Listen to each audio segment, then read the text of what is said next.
अंकिता भंडारी हत्याकांड को लेकर उत्तराखंड के मुख्यमंत्री पुष्कर सिंह धामी ने बड़ा बयान दिया है। अंकिता के माता पिता से मुलाकात करने के बाद सीएम धामी ने इस मामले को अत्यंत संवेदनशील बताते हुए कहा कि पीड़ित परिवार ने अपार पीड़ा और कष्ट को झेला है। मुख्यमंत्री ने भरोसा दिलाया कि परिवार द्वारा रखी गई सभी बातों को सरकार गंभीरता से ले रही है और उन पर जल्द ही कड़ा निर्णय लिया जाएगा। उन्होंने कहा कि उनका स्वयं पीड़ित परिवार से मिलने का मन था ताकि वे उनकी पीड़ा को करीब से समझ सकें। उन्होंने बताया कि मुलाकात के दौरान अंकिता के माता पिता ने जांच से जुड़े कई महत्वपूर्ण बिंदु सामने रखे। सरकार उन सभी तथ्यों को समझते हुए उचित और न्याय संगत निर्णय लेने की दिशा में आगे बढ़ेगी। सीएम धामी ने दोहराया कि सरकार की सर्वोच्च प्राथमिकता है कि पीड़ित परिवार को हर स्थिति में न्याय दिलाया जाए और इस मामले में कोई भी कोताही नहीं बरती जाएगी। अंकिता भंडारी मामले पर मुख्यमंत्री सीएम धामी ने एक बार फिर ये स्पष्ट किया कि कानूनी कार्रवाई अपने स्तर पर स्वतंत्र रूप से जारी रहेगी। उन्होंने कहा कि दिल्ली हाईकोर्ट का निर्णय भी आ चुका है और राज्य में इस पूरे मामले की जांच के लिए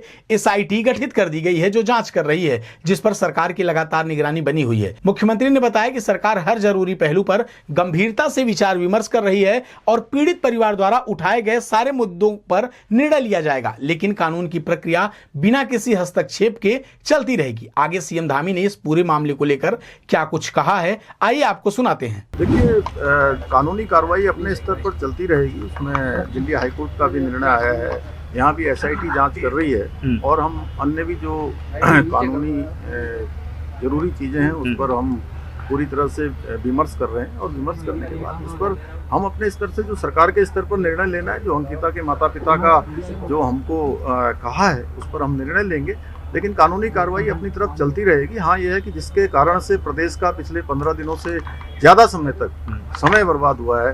राज्य की इतनी सारी योजनाएं चल रही थी, लोगों को उससे भ्रमित करने का काम हुआ है, लोगों को रोकने का काम हुआ है, कहीं ना कहीं किसी न किसी प्रकार से अवरोध पैदा करने का काम हुआ है। तो उन्हें उत्तराखंड की जनता से माफ़ी मांगनी चाहिए, जो भी जिम्मेदार लोग हैं।